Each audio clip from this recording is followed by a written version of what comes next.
Come on and get your some. Come on and get your some.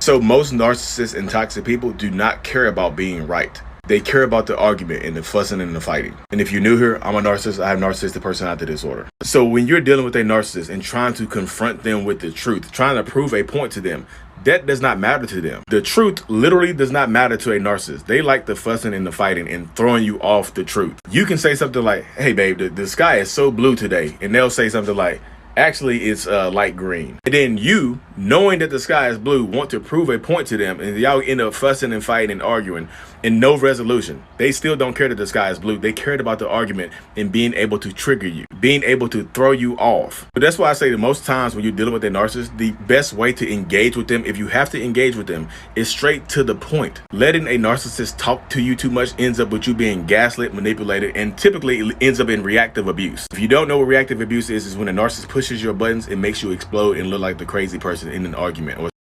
Yep, and let me tell you this right here. The part where he said that you have to get straight to the point, that is absolutely true. I've been guilty of this plenty of times when you try to have a sit down with a narc and that ends up going left because they are going to be extremely deflective and they're not going to let you have it. You can have all the truth in the bag ready to throw at them.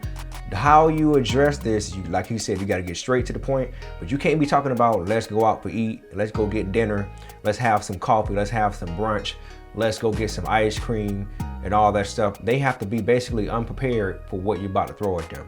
So if you're dealing with a narc, living with one or whatever, you're going to have to just wake them out they sleep and be like, hey man, I'm going to tell you this right here.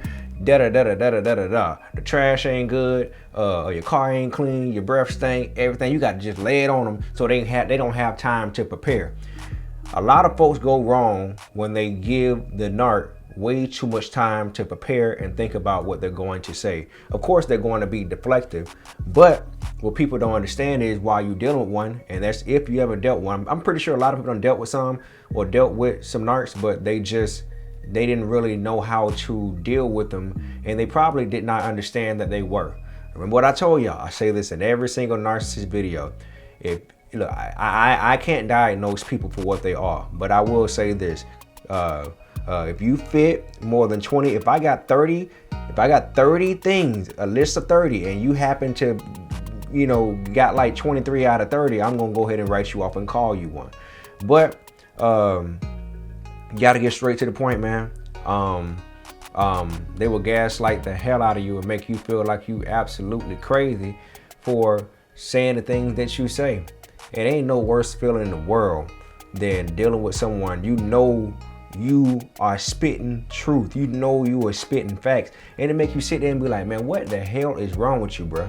You even get to a place where you feel like you done exhausted all your claims, you're burnt out, and then you get to a place where you're quiet.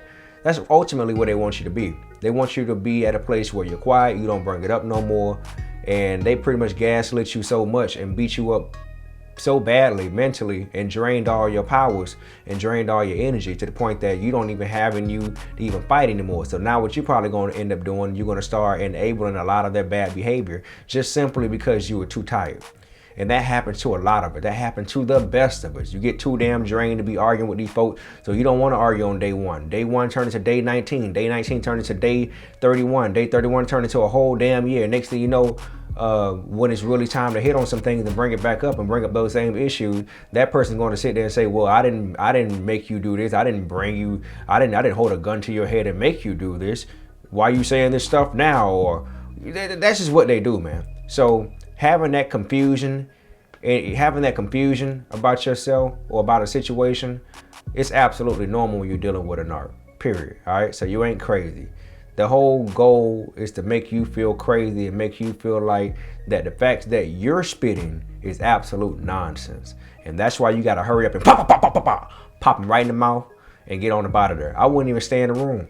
If I were you, if you know you're dealing with a narc or someone with narcissistic traits in certain areas, I would straight up say what I got to say and get the hell on. Because like I said, if you stay in that room, after you done said what you said, that's giving them enough time to recover and try to punch you right back in your mouth with a bunch of deflecting.